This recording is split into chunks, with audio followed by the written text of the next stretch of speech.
You're listening to West Fourth and Goal, presented by Old Carolina Barbecue Company, a podcast for high school sports enthusiasts in north central Ohio. My name's Kurt Conrad, and I'm here with co-host Effie James and producer Noah Jones, coming to you from the IdeaWorks podcast studio on West 4th Street in downtown Mansfield.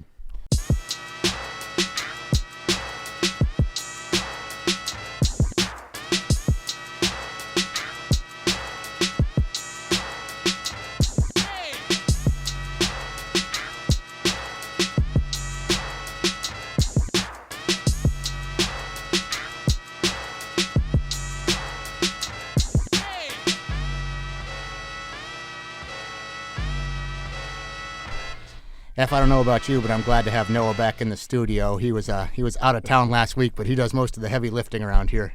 We didn't even tear up the place or anything. Yeah, I came back to a pretty clean facility. I was pretty excited about that. I tell you, it's not always easy to put out all the brush fires that I start around here, so we certainly appreciate Noah. Noah, welcome back. Thanks, man. Thanks. I appreciate it. Missed you guys.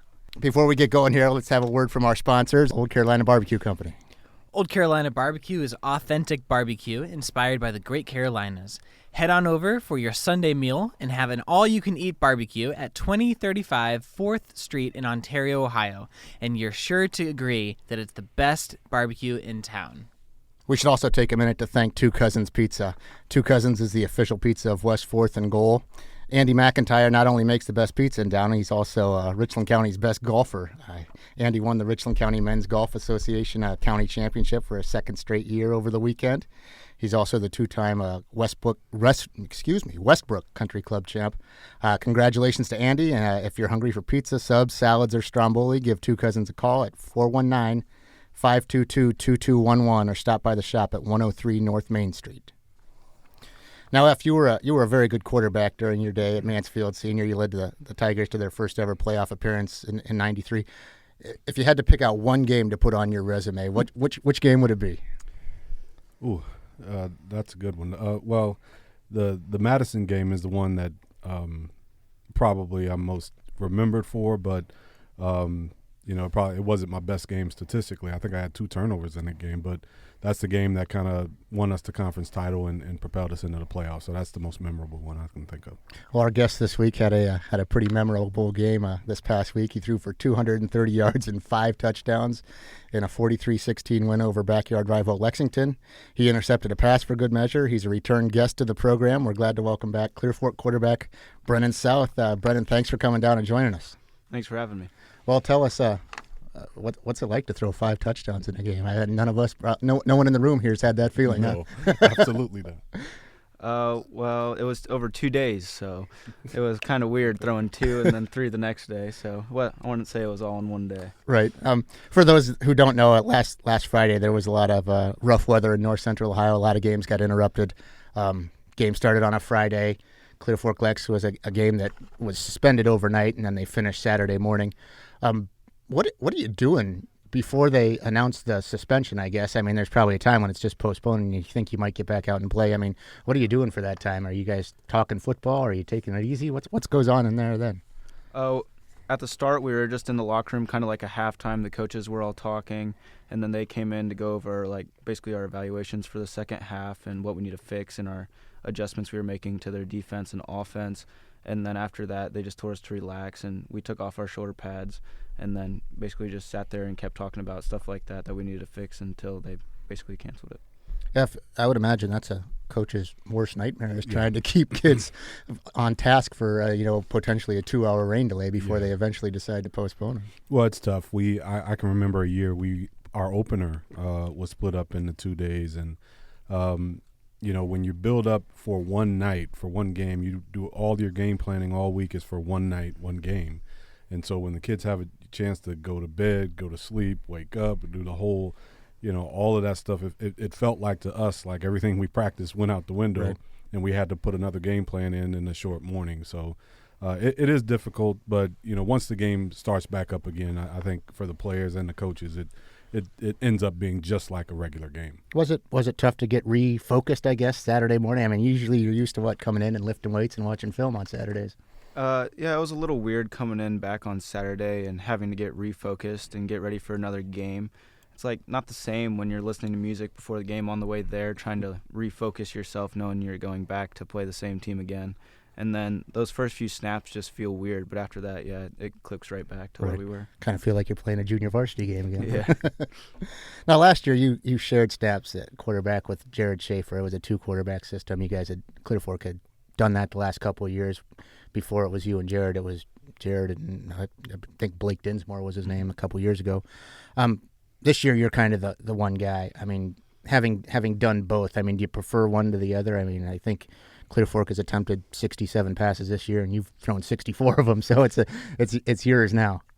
I like the 2-quarterback system better, honestly. It was nice for evaluation from the sideline. You can see a lot more. It gives you that break, so you're more energized going out on offense. And being with Jared, we're both smart guys, and being able to see the defense from the sideline and help each other out with coverages and what they're doing to disguise themes and stuff like that was nice for us to see. So being the one guy, you have to see it all from the field, and when your time off, you need to spend it wisely on the sideline, looking at film and stuff like that to see what they're doing different that you didn't see in practice. Right. Did you have to share snaps at all, or I mean, was it you? No, I didn't, but that's awesome. First of all, it's awesome to hear a quarterback say he's a smart guy. That's cool because you know what I mean. That's the truth. You have to have some high IQ to play the position, but also to be able to be mature enough to say, you know what, I want to take advantage of this time I'm on the sideline and try to figure out what the defense is doing. Now, I could imagine if the coach would have told me, hey, look, you're going to take this series off and we're going to put somebody else in at quarterback. Well, I'd have shot my ego. I would have been, and most quarterbacks would just go sit in the back and not care. But when you got a true team concept about what's best for the team, that makes all the difference in the world. And having a 2-quarterback system like they had, like you said, the last couple of years, is something that I think Brennan and last year I thought they'd done a really good job of splitting time. I'm not sure if you guys done every other series or something like that, but it seemed to me they didn't lose anything from the quarterback position when they alternated the series. So I thought they done a great job of that. And you guys, you and Jared both threw for more than 1,000 yards last year. Did the coaches do a good job of staying with the guy who was hot? I mean, how did that go? I mean, did they go to the guy who with the hot hand, or did they have to just go back and forth between the two of you? Throughout the first half, we did every other series and that way. But throughout the game, if someone had a hot hand, we needed to run the ball a little more, Jared would stay in. Or if we needed to spread the field and throw it, I would stay in a little bit or a few more series than he did. So it just depended on their defense and what they wanted to show us to what we were going to use. Right. Now, as a sophomore, I was going back through our archive system. You got your feet wet as a quarterback, probably in mop-up time as a sophomore, and that was a year you guys went undefeated during the regular season. You won a bunch of really close games. Not so much as your development as a quarterback, but maybe just learning how to compete at a high level, at a championship level. How important was that experience for you? Oh, that was huge for me. Being able to see the field as a sophomore, just even if it was in towards the end of the game, being able to feel what it's like under the lights and all the pressure there, and being able to see the defenses and the size of everyone else too that's out there. And during practice, them helping me with my reads the same way that I had to help the younger kids now was huge for me, learning from them. Right, and that year, I think you guys won 2 games in overtime that year. You won another game on a walk-off field goal, which doesn't happen very often at the high school level. I mean, playing in games like that, what does that do for you in terms of your mentality? I mean, I would imagine that toughens you up in a hurry, I would think. Yeah, it was huge for us, those wins. We came off a 3-7 season my freshman year, so being able to win those tight ones and not lose them like we have in years past, and being able to see the whole community come around that really helped everyone out, I think. Right. Now, the difference between your sophomore year and your junior year was, I mean, you guys were 10-0 again last year, but you didn't get challenged very often last year. I mean, you guys blew a lot of people out. I think only one game was decided by less than 28 points. What do you think was the secret to your success last year? I mean, is it all part of a process that you guys had been building toward? Yeah, last year was all the senior class basically had all of our experience over the past 3 years for them. We lost 4 O-linemen last year, basically every skill position was a two-way starter and has played for the past 2 years. So everyone was already out on that field for the time being, and so they had a lot of experience that we lost this year too. Right, and I don't think you can undersell the importance of that experience and that whole process of learning to, they learned to win the year before, and then they kind of carried it to the next level. And I've said that before about, specifically about Clear Fork, how winning has become a culture.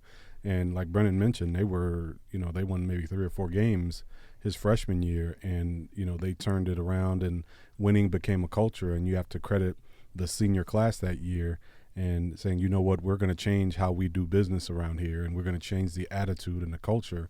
And so much so where, if they take a loss, the area is shocked because the culture has changed to a winning culture. And what that does is you can win close games.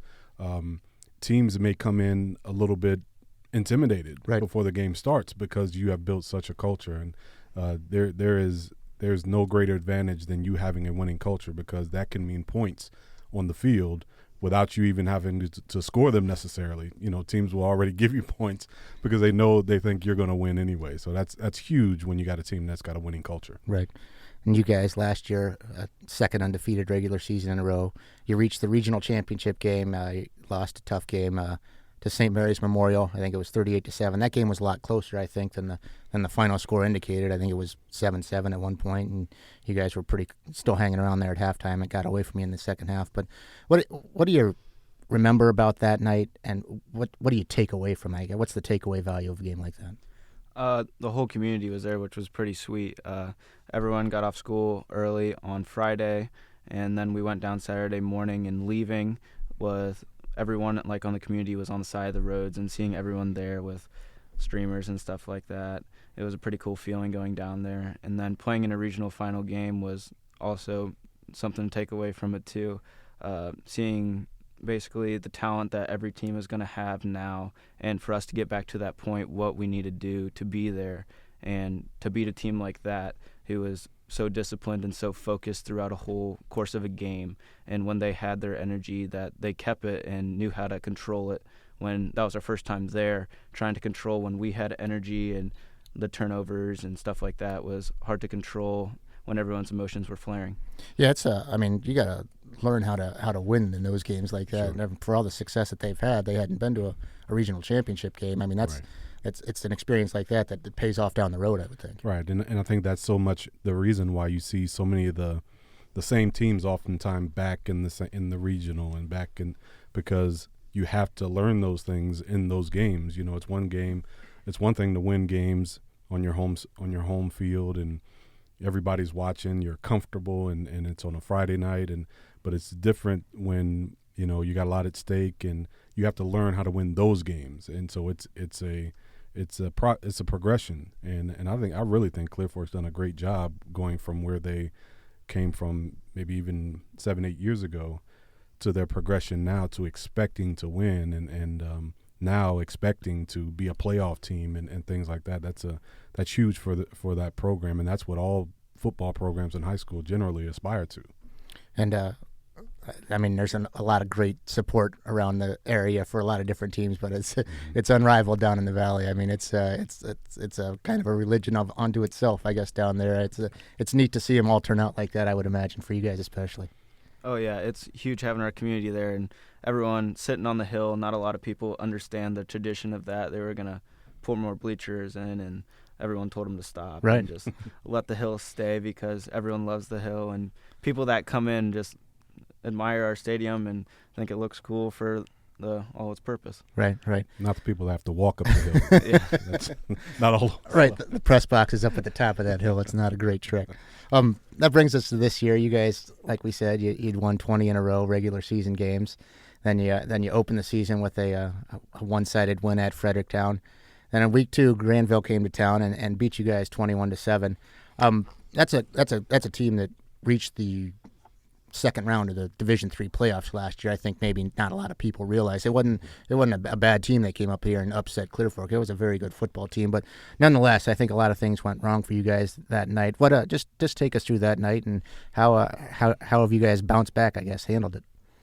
From that night, I didn't play my best game personally. I had 3 interceptions, and kind of bouncing off that on Saturday morning and everyone kind of soaking in our first loss and seeing how our kind of mentality's changed and say that we're not the same team that we have been the past 2 years. We don't have the athleticism and kind of like just the power to walk over everyone. Every week's going to be a challenge for us, and we're going to have to stay focused for 4 quarters of football. And coaches did a good job on Saturday morning getting that in our heads for the whole week, and we came out strong the next week. You gotta like a quarterback who stands up and said, "I didn't play very well." Sure. I mean, that's part of the job, I guess. Yeah, it's a tremendous responsibility, and the thing about playing quarterback is, you've got to eat your mistakes. It's one of the things I always taught quarterbacks when I coached quarterbacks is like, listen, I wish I could tell you every throw to make and when to make it. And when you make a decision, you got to go with it, and if it's a mistake, you got to eat it. If it ends up being a pick, you got to accept the responsibility. If you end up throwing a touchdown, you got to accept all the praise. So as a quarterback, you got to be willing to accept either one, but you got to play aggressively and not allow those things to shake you going into the next series or the next game. And, obviously Clear Fork done a great job coming back the following week playing well. That was an exciting night down in the Valley for a lot of different reasons. You guys opened you played the first game, I guess, on the new artificial surface down there. When you found out in the summer or whenever you found out that you guys were getting that, I mean, was that pretty exciting for you guys as players to know that you guys were getting a new surface down there? Our senior class thought that we probably wouldn't play on it and that it wouldn't be in. They thought it would probably take another year for us to get all the money and be able to put it in. But our community did great and get it all right then and there, and then they started it right before the school year ended, and it was pretty cool, yeah. What's the biggest difference, I guess, between the natural grass you guys were playing on previously and this stuff? Everyone gets a chance to play on it now. 7th and 8th grade, they always have games on it, practices. So does our soccer teams and us. We all get to practice on it. And it's not beating up the field at all. It's keeping it intact. And it's nice to have that everyone can practice on it and have their time on it. Right. I mean, it's beautiful. I mean, Arlen Field, they've had it for a while now. Actually, they're probably almost due to get theirs redone again. But, I mean, that just seems to be the way that high school football is going. If you want to compete, you got to have the surface and all that stuff. Well, that's, trends in football, roll downhill. And, I myself am, I kind of still have a little bit left for the old natural grass. And there's still some local teams that are hanging on. But I totally understand, maintenance-wise, number one, trying to, you got soccer games, you got practices, and, with the weather in Ohio, it's just, just impossible to try to keep up with. But that field, to me, I think it really accentuates speed, and teams that have speed are able to, gain, a tremendous advantage. And also, to me, it makes the game more fun to play as a player. I never got a chance to play on this type of field turf, but just walking on, I'm like, man, I would have had a blast playing on this, I'm playing on this type of surface because it is so different, and it makes it more of a fast track, which is also fun. I remember, I guess I'm dating myself here, but I remember covering playoff games at Arlen Field where the slop and snow and mud was was about ankle high. And Brennan, you talked a little bit about it before we came on here about, I mean, you guys were playing on basically dirt last year. I mean, that just the opportunity to, especially late in the season when the weather starts to go, it's got to be reassuring, I would think, to have a surface that you can feel safe on. Yeah, we played a few scrimmages in the rain on it, and the rain didn't affect us at all. You can still make all the same cuts, and there's no sliding on it. So late in the season, that's also going to help when it's snow on the ground, and it's going to help us in many ways. Right. Now, up until just a couple of years ago, Clear Fork was a member of the Ohio Cardinal Conference with Mansfield Senior and Lex and Madison and Ashland. You guys made the move, I think, 2 years ago to the Mid-Ohio Athletic Conference. Schools are a little bit more like-sized, I guess, in terms of enrollment. I mean, did you enjoy the opportunity to play against some of the bigger schools, and do you like playing against the schools that are more similar-sized, I guess, now? I love the challenge of the OCC and being able to play in a big game every week for us, and always being known as like the underdogs of the conference, coming from a smaller background. And then flipping it over to being the same size and having the same amount of kids has really helped us because they have the same amount of subs and all that on the field. So we play the same amount of guys that they do. Right.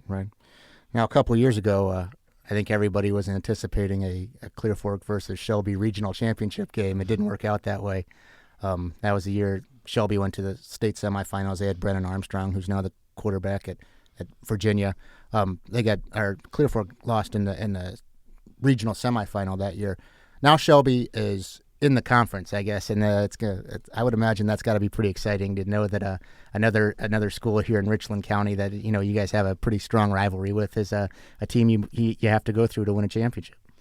Yeah, Shelby will be a big game for us, just like Marion Pleasant was. It's going to be another rival for us throughout years to come. And just seeing them on our schedule now instead of having to just see them in the playoffs will be huge for our playoff points and just to get the MOAC championship. That's going to be a big game. Right. And that year that we're talking about in 2017, you guys lost to Bellevue in the regional semifinals. That's a team you had beaten in overtime during the regular season. It's Bellevue's coming to town this weekend, and they are 3-0. It's a big game in terms of regional rankings. I mean, has this one that's become a pretty good rivalry? I mean, you guys have played them in the regular season here the past few years, and you played some pretty meaningful games against them the last few years. Yeah, the past few years have been huge for us, as in playoff point-wise. We had a big win over them at Bellevue. We capitalized on their turnovers and got a few big plays on them last year, and then 2 years ago came down to overtime, like you said. So this year should be nonetheless the same and a big game for us, and we have to come out and play the way we know how. And Bellevue has a few good kids on their team, starting with their quarterback to running back to offensive line and defensive line that bring them a lot of size and speed, so it should be a great matchup for us. Yeah, and we'll take a deeper dive into that game here in a little bit, but let's take a quick break right now. You're listening to West 4th and Goal, presented by Old Carolina Barbecue Company.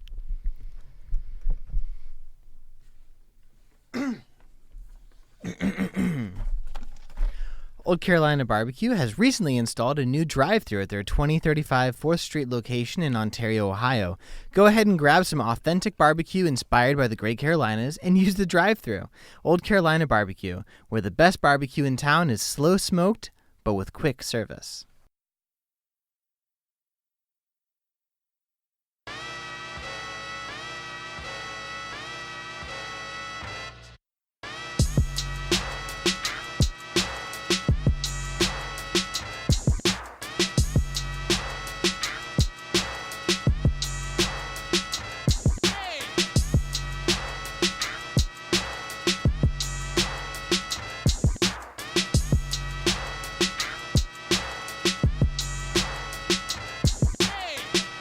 Welcome back to West 4th and Goal, presented by Old Carolina Barbecue Company. I'm Kurt Conrad, alongside co-host Effie James and producer Noah Jones. We're here with Clear Fork quarterback Brennan South, and before we get into Friday's game against Bellevue, I think we should talk about Brennan's other sport, or maybe football is your second sport and basketball is your first sport. In addition to football, Brennan's a very talented basketball player. He averaged about 15 points and 4 rebounds a game last year. Clear Fork won the MOAC championship. So, which is it? Are you a football player who plays basketball, or a basketball player who plays? Which do you prefer? Yes.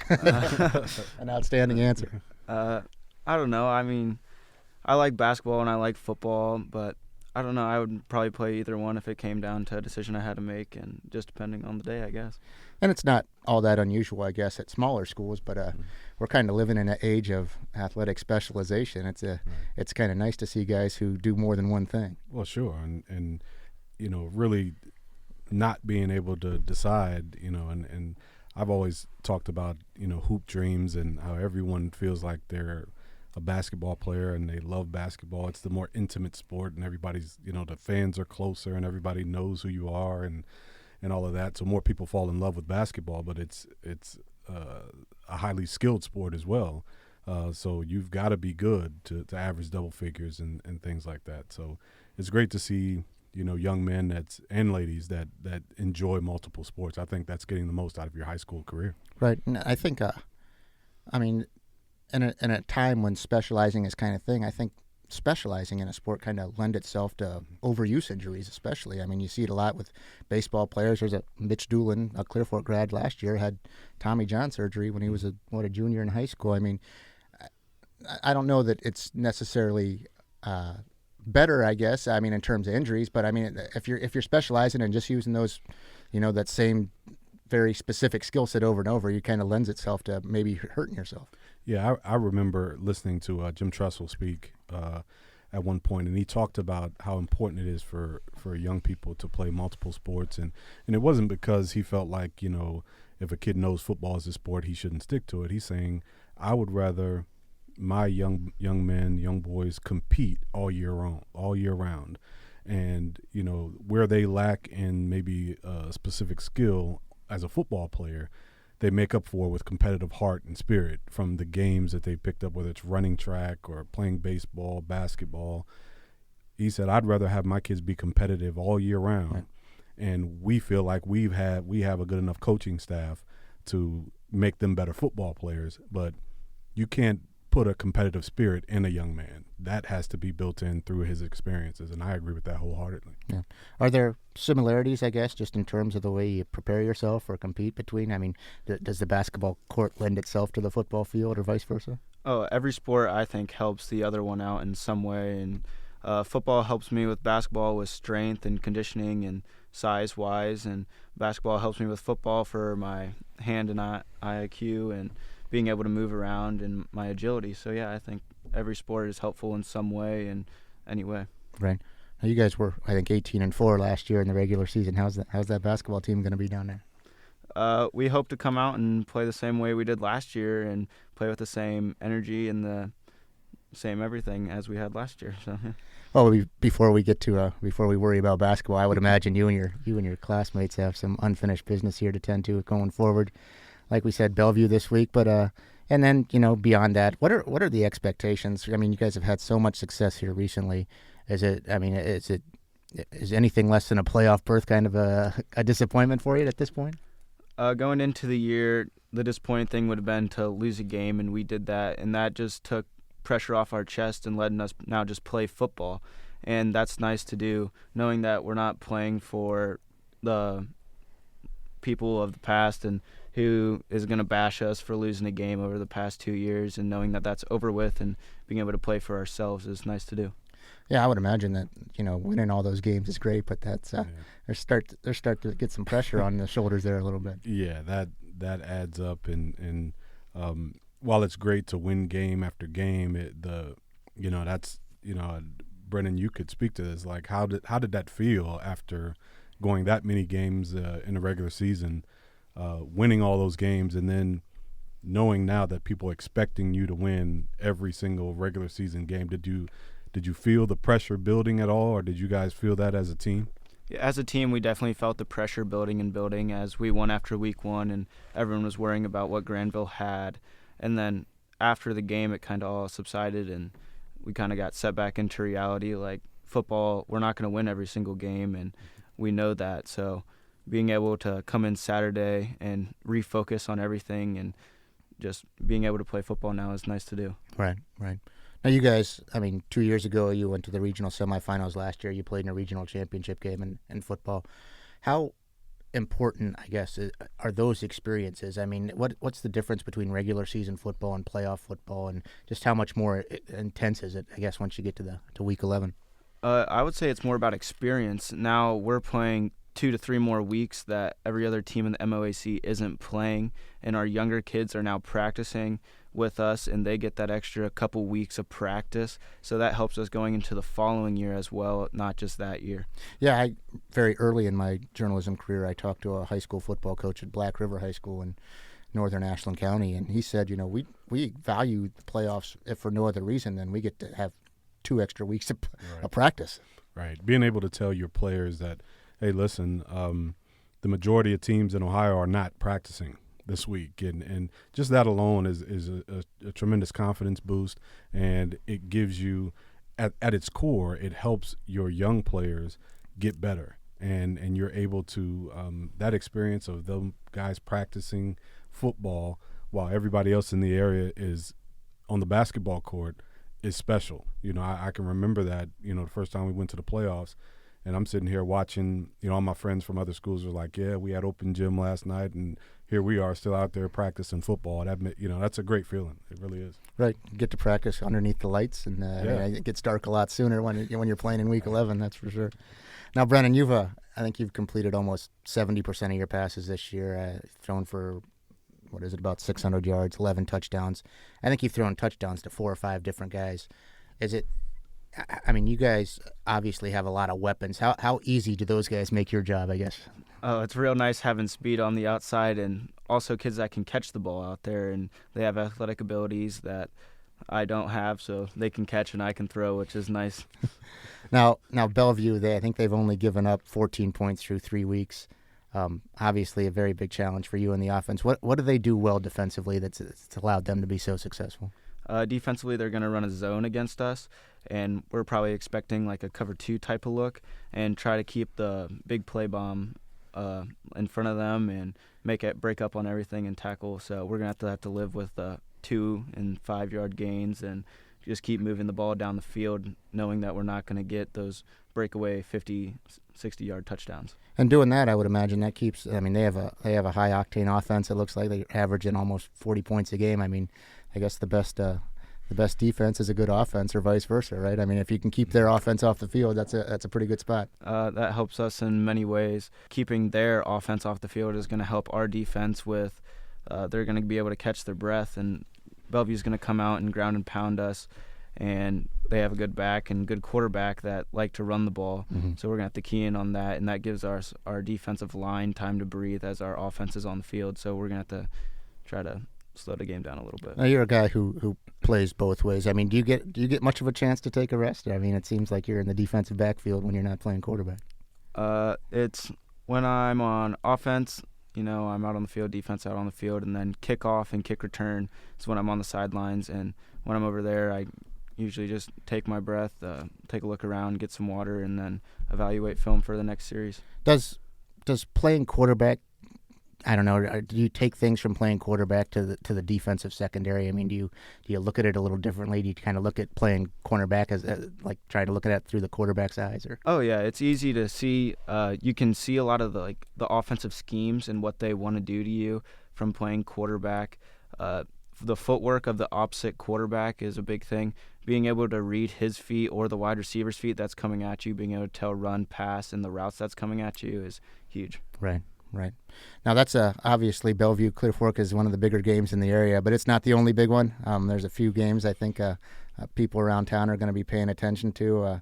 If for no other reason, West Holmes at Mansfield Senior is just to see if Mansfield Senior can continue to pitch shutouts here. I think right. The defense has only given up 3 points through the first 3 weeks. They've run their scoreless streak to 11 straight quarters.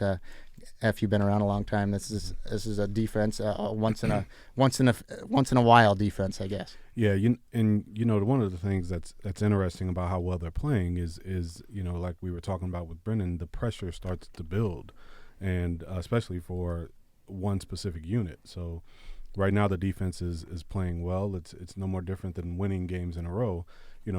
What I look for is what happens when a team does score a touchdown, and how will you respond? And can you regroup and settle back down and play some defense? And that I think is part of the highs and lows of playing great. Is how's your team going to respond when they hit true adversity? And in high school sports, you never know. On paper, they may be a stronger team than West Holmes, but you play the game and then you see what happens. So they're playing well so far, and I'm sure they want to keep it rolling. So that'll be an interesting week this week. Right. I think another game a lot of Richland County eyes will be on. Shelby is at Ontario. Both teams are 2-1. Shelby lost for the first time last week at Big Walnut. Ontario opened with a loss. They've won 2 in a row. You guys obviously are going to have your hands full, but that's probably a game that's pretty interesting to you guys down in the valley too there, huh? Yeah, I'm sure everyone will be peeking the scoreboard of that game and seeing how that game's going. That is a pretty big game for the MOAC to see how Shelby's going to do in their first league game and how Ontario is going to be as a new team under new players and stuff like that. Right, and that's a game that, playoffs are still a long ways away, but I mean those are all valuable points right there, and that's stuff that you gotta. I mean, especially you and I, that's stuff we start paying attention to here pretty early in the season. Absolutely, Ontario has become a team that they rely heavily on the big play, and you know the great thing about sports in general, but high school specifically, you get a few big plays that could change the course of a game. So.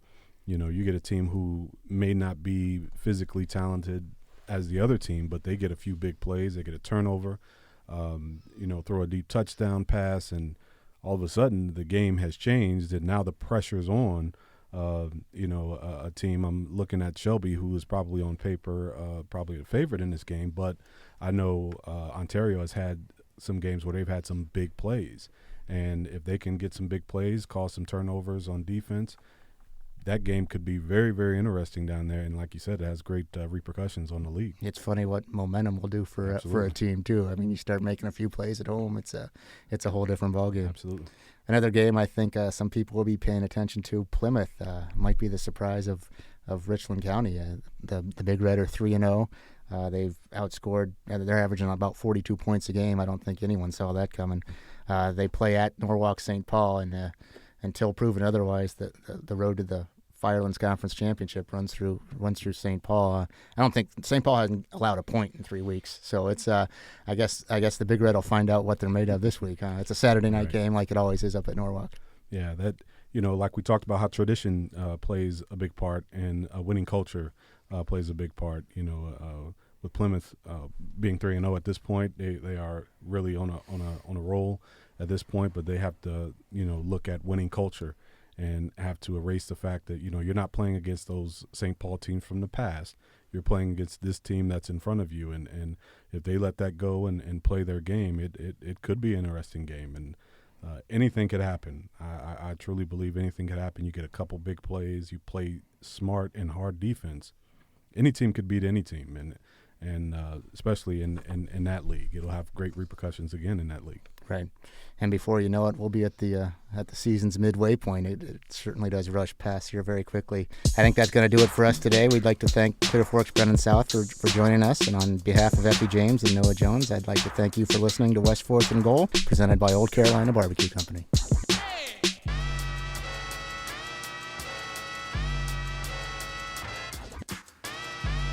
West 4th and Goal is a part of the Richland Source Podcast Network and is produced and edited by Noah Jones. I'm your host, Kurt Conrad, and on behalf of co-host Effie James, thanks for listening.